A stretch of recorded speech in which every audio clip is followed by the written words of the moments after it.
Assalamualaikum warahmatullahi wabarakatuh. Yang terhormat Ibu Luciana Margaret Hijau, selaku dosen pengampu mata kuliah Pendidikan Pancasila. Perkenalkan, kami dari kelompok 5 offering D11. Nama saya Azhara Zaid. Nama saya Sugiyarta Trisayul Graha. Nama saya Ahmad Bayansyah. Nama saya Amalia Faradiva.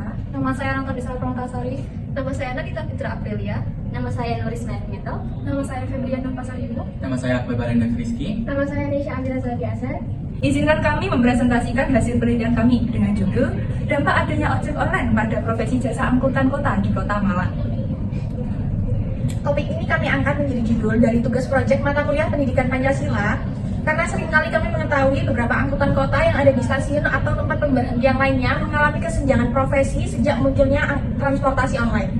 Selain mengeksplorasi hubungan keduanya, penelitian ini juga ingin mengetahui bagaimana kehadiran ojek online di perkotaan Malang akan mempengaruhi transportasi umum tradisional.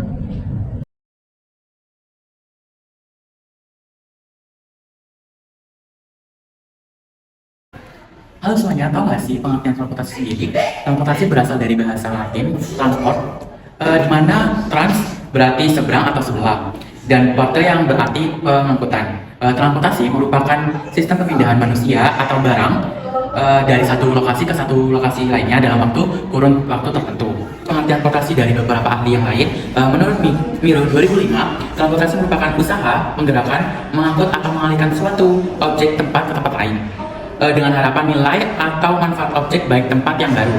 Yang kedua, menurut Nasrudson 2008, definisi transportasi adalah sebagai alat memindahkan barang atau manusia dari tempat lain ke tempat tujuan. Nah, yang ketiga, menurut Salim 2006, transportasi merupakan kegiatan memindahkan barang dan penumpang ke tempat lain, di mana tempat dua unsur terpenting yaitu pemindahan atau penggerakan yang secara fisik mengubah tempat dari barang, komodit, dan penumpang ke tempat lain. Transportasi dalam kurun waktu tertentu mengalami modifikasi, hingga sampai pada sekarang teknologi transportasi terus mengalami perkembangan dan menghasilkan kemudahan bagi manusia dan mobilitasnya. Munculnya teknologi baru di bidang transportasi memberikan kemudahan bagi penumpang dari berbagai segi, seperti kemudahan pencarian transportasi melalui media online, kemudahan pembayaran, terjaganya keamanan penumpang, dan masih banyak lagi. Teknologi transportasi di era sekarang seperti layanan transportasi online, layanan kirim barang online, dan masih banyak lagi. Beberapa transportasi yang ada di Malang dan yang kita kenal adalah Gojek. Gojek sendiri adalah agen transportasi online pertama yang ada di Indonesia. Gojek didirikan oleh Bapak Nadiem Makarim pada Oktober 2010 silam. Aplikasi ini hadir dari sebuah bentuk keresahan Bapak Nadiem Makarim mengamati tukang ojek yang menghabiskan waktunya untuk menunggu penumpang. Beliau pun berpikir bagaimana jika keadaan berbalik, penumpang yang menunggu tukang ojek. Sehingga pada saat itu muncullah dan berkembanglah aplikasi yang berbasis transportasi online. Berdirinya Gojek turut melatar belakangi perusahaan startup lainnya di bidang transportasi online. Layanan transportasi Gojek ada GoRide, layanan transportasi dengan sepeda motor, ada GoCar, layanan dengan mobil, ada GoSend, layanan kirim barang atau dokumen, ada GoBox, memindahkan barang dengan pickup atau truk, ada GoBluebird, layanan taksi legendaris. Transportasi angkutan kota. Pengertian angkutan kota. Angkutan umum adalah sarana untuk memindahkan orang atau barang dari suatu tempat ke tempat yang ingin dikehendaki atau mengirimkan barang dari suatu tempat ke tempat yang lain. Tujuan, untuk membantu orang atau sekelompok orang menjangkau berbagai tempat tujuan. Tarif, mengenai tarif yang dibebankan kepada konsumen tergantung dengan jarak dan jenis transportasi angkot yang digunakan. Kebijakan ojek online. Pemerintah sudah menerapkan aturan mengenai transportasi pada Undang-Undang Pertama Nomor 22 Tahun 2009 Pasal 11 1A, disusun rencana dan program penyelenggaraan dan pengembangan otomotif. Namun, undang-undang ini tidak mengatur secara utuh sehingga pemerintah menerbitkan Peraturan Menteri Perhubungan Republik Indonesia Nomor 32 Tahun 2016. Peraturan Menteri Perhubungan Republik Indonesia Nomor 32 Tahun 2016 mengatur tentang penyelenggaraan angkutan umum dengan menggunakan aplikasi berbasis teknologi informasi. Namun, hal tersebut dinilai tidak terlalu mudah untuk angkutan konvensional dan kemudian direvisi kembali pada tanggal 1 April 2017 menjadi Peraturan Menteri Perhubungan RI Nomor 26 Tahun 2017. Yang berikut mengenai dengan dana lokasi. Lokasi survei lapangan angkutan kota dan ojek online adalah di Jalan Trunojoyo, nomor 10, Klojen Kidul Dalam, Kota Malang, Jawa Timur, dengan kode pos 65111. Lokasinya sekitar 300 meter di depan alun-alun Tugu Malang. Lokasi survei lapangan didasarkan atas pertimbangan bahwa di lokasi ini terdapat banyak jumlah angkutan kota dan ojek online. Baik, di sini kami menggunakan dua teknik survei, yaitu survei lapangan dan survei melalui pembagian kuesioner secara online. Pelaksanaan survei lapangan dilakukan pada hari Kamis, tanggal 7 November 2023, sekitar pukul setengah 5 sore di Stasiun Baru Kota Malang. Kami melakukan wawancara secara langsung yang pertama, yakni Bapak Bisri, yang telah menjadi supir angkot sejak tahun 1990. Beliau berusia 58 tahun. Beliau juga berkata bahwa kondisi tahun 1990 adalah masa enak-enaknya di mana penumpang mencari angkot, jika sekarang angkotnya yang mencari penumpang. Jadi perbedaan dahulu dan sekarang sangat berbeda, jauh, apalagi sekarang ada ojek online, yaitu malah berat bagi profesi angkot. Adapun pengaruhnya yakni mulai dari penumpang sampai ke transportasi. Biaya ongkos lebih murah di ojek online. Ini berdampak bagi ekonomi Pak Bisri. Saat munculnya ojek online pada tahun 2017, pernah terjadi konflik dan Pak Bisri ikut demo bersama paguyuban angkot dan transportasi tradisional di Malang. Itu malah pemerintah menanggapinya hanya iya saja dan tidak ada hasilnya. Justru sekarang keberadaan ojek online semakin marak. Adapun cara Pak Bisri mempertahankan profesinya yakni ketika keluar rumah dan untuk narik angkot, ia berkata bahwa masalah rezeki nanti sudah ada yang mengatur. Itulah prinsip Bapak Bisri.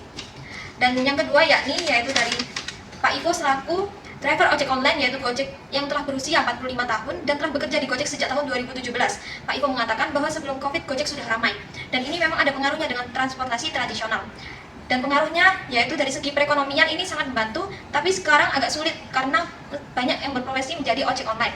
Pengaruh dari segi ekonomi ini yaitu dulu masih mudah mencari penumpang, sekarang lumayan sulit. Jika dulu ngejar target 15 penumpang masih mudah, sekarang maksimal 7-10 penumpang. Dan per penumpangnya dapat terkena tarif yaitu Rp8.000. Dan jika titik tempuhnya jauh, Bapak Ivo dapat memperoleh perharinya yaitu Rp100.000. Pak Ivo pun berkata bahwa ia menarik sampai malam maksimal jam 12 malam. Pak Ivo pun mengatakan jika dulu sempat ada konflik dengan transportasi konvensional, namun sekarang lambat laun sudah tidak ada. Jika dulu titik penjemputan masih lumayan jauh, sekarang para ojek online atau Gojek dan lainnya udah bisa mangkal di dekat stasiun. Nah, cara Pak Ivo mempertahankan profesinya ini yaitu dengan cara harus tetap optimis, tetap online walau mencari penumpang juga sulit. Oke, selanjutnya adalah hasil survei kuesioner. Hasil survei kuesioner terdapat 39 jawaban yang dimana yang mengisi kisaran usia 18 sampai 20 tahun. Dimana mereka lebih sering menggunakan ojek online daripada angkot dikarenakan ojek online memiliki kelebihan yaitu efisien, kemudian mudah diakses dan gampang untuk diorder. Ketika kita menentukan alamat, si drivernya langsung on the way ke tujuan kita. Sedangkan kekurangan angkot sendiri adalah berdesak-desakan, kita harus menunggu lama sampai penumpang di angkot tersebut full, kemudian alamatnya kita tidak bisa menentukan. Selain kekurangan dari angkot tersebut, angkot juga memiliki kelebihan, yaitu harganya yang lebih murah daripada ojek online. Baik, selanjutnya adalah pengertian dampak. Dampak adalah suatu perubahan yang terjadi akibat suatu aktivitas. Aktivitas tersebut dapat bersifat alamiah, baik sosial, ekonomi, fisik, kimia, maupun biologi.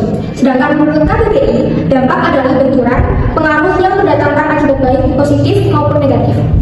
Baik, yang selanjutnya mengenai dampak teknologi ojek online dan angkot. Pada awalnya dengan adanya ojek online ini menimbulkan pro dan kontra pada pihak angkot, dikarenakan dengan adanya ojek online ini pihak angkot merasa pendapatannya sedikit menurun karena adanya mode transportasi ojek online, yang mana dengan adanya mode transportasi ojek online ini dianggap mempermudah bagi konsumennya untuk mengakses transportasi. Dan yang selanjutnya adalah perbandingan antara ojek online dengan angkutan umum. Ojek online sendiri memiliki fleksibilitas waktu dan rute. Yang kedua, pelayanannya yang personal, dan yang ketiga, mengurangi kemacetan dengan kendaraan yang lebih kecil. Yang selanjutnya adalah angkutan umum. Yang pertama, biayanya yang lebih rendah atau lebih dikatakan lebih murah. Kemudian yang kedua, melalui rute-rute yang tetap, dan yang terakhir, lebih efisien serta nyaman. Oke, saya akan menerangkan tentang strategi profesi angkutan umum dalam mempertahankan profesinya. Ada beberapa hal strategi untuk digunakan oleh angkutan umum. Yang pertama yaitu strategi sentuhan personal. Jadi angkutan umum harus berfokus pada memberikan pelayanan yang lebih baik dan ramah kepada usernya atau penumpang. Strategi yang kedua yaitu kemitraan dengan ojek online. Bangun kemitraan strategis dengan ojek online untuk menciptakan solusi yang terintegrasi. Strategi yang ketiga yaitu inovasi teknologi. Mengadopsi inovasi teknologi untuk meningkatkan kualitas dan efisiensi angkutan umum adalah hal yang paling penting. Yang strategi berikutnya itu mengoptimalkan rute dan jadwal. Mengoptimalkan rute dan jadwal itu adalah strategi yang paling penting juga karena bisa menyaingi dengan ojek online. Yang selanjutnya yaitu strategi ojek online untuk tetap berkembang tanpa mengganggu profesi angkutan umum. Ada beberapa hal strategi untuk ojek online, yaitu salah satu strategi ojek online itu untuk tetap berkembang tanpa mengganggu profesi jasa angkutan umum lainnya adalah dengan berkolaborasi secara positif. Jadi misalnya gini, bekerja sama dengan perusahaan transportasi umum untuk menciptakan integrasi atau layanan yang lebih baik dan saling mendukung. Yang berikutnya yaitu strategi ojek online untuk tetap berkembang tanpa mengganggu profesi jasa angkutan kota, yaitu memperdayakan mitra pengemudi dengan pelatihan dan intensitas yang adil dapat menciptakan lingkungan kerja yang sehat, transparansi dalam kebijakan, tarif dan keadilan dalam pembagian pendapatan juga dapat membantu menciptakan hubungan yang positif antara ojek online dan angkutan umum. Terima kasih. Strategi ojek online untuk tetap berkembang tanpa mengganggu profesi jasa angkutan kota. Memberdayakan mitra pengemudi dengan pelatihan dan insentif yang adil dapat menciptakan lingkungan kerja yang sehat. Transparansi dalam kebijakan tarif dan keadilan dalam pembagian pendapatan juga dapat membantu menciptakan hubungan yang pasif antara layaknya ojek online dan profesi angkutan kota lainnya. Peningkatan pelayanannya, ojek online harus tetap meningkatkan kualitas layanan dan memberikan pengalaman yang memuaskan kepada pelanggan. Selanjutnya, pengembangan fitur baru. Pengembangan fitur baru seperti angkutan umum bersama atau angkutan jarak jauh untuk memenuhi kebutuhan masyarakat. Selanjutnya, strategi ojek online untuk tetap berkembang tanpa mengganggu profesi jasa angkutan kota. Selain peningkatan layanan dan pengembangan fitur baru, yakni yang ketiga adalah kolaborasi dengan pemerintah. Maksudnya di sini adalah bekerja sama dengan pemerintah untuk mengatur dan mengintegrasikan ojek online ke dalam sistem transportasi yang ada. Kemudian setelah itu akan muncul persaingan dan kolaborasi. Persaingan di sini maksudnya adalah ojek online dan angkutan umum saling bersaing dalam memperebutkan pangsa pasar para pengguna transportasi. Kemudian maksud dari kolaborasi di sini adalah melakukan kolaborasi yang saling menguntungkan antara ojek online dan angkutan umum untuk meningkatkan keberlanjutan transportasi. Jadi kesimpulan yang kita ambil di sini adalah perusahaan-perusahaan startup seperti Gojek, Grab, dan Uber berdatang untuk menyederhanakan layanan berbagai tumpangan dan transportasi penumpang. Gojek menyediakan berbagai layanan transportasi termasuk GoRide dengan roda 2 atau sepeda motor, GoCar dengan mobil. Dari data yang didapat bahwasannya orang-orang pada era ini lebih sering menggunakan Gojek online dan juga banyak yang menggunakan untuk sehari dengan persentase 97,4% dari 39 jawaban, dan dari data yang didapat kedua transportasi masih banyak memiliki kelebihan dan kekurangan. Oleh karena itu, baik Gojek maupun angkutan umum memiliki strategi sendiri untuk mempertahankan pasarnya, mulai dari menjaga penampilan, meningkatkan kualitas pelayanan, dan menambah waktu pangkal. Sekian dari kami. Wassalamualaikum warahmatullahi wabarakatuh.